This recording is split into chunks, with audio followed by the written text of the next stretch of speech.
Ayun mga bossing, yung hinahanap nating kasagutan nandito pala. Ayun siya oh. Dito naka-appear yung bawat earnings na makukubra natin dun sa cashback sa bawat ibinabiyahe natin na pasahero mga bossing.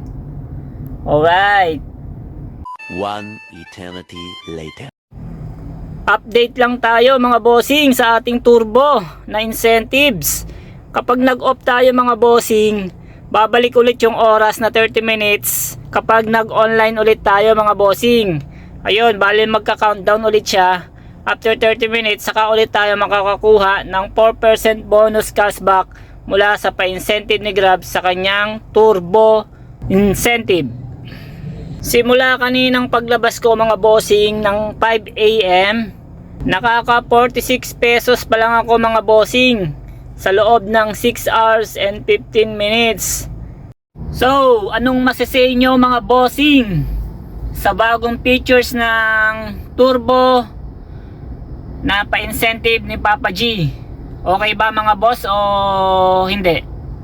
Pa-comment naman dyan sa baba mga bossing.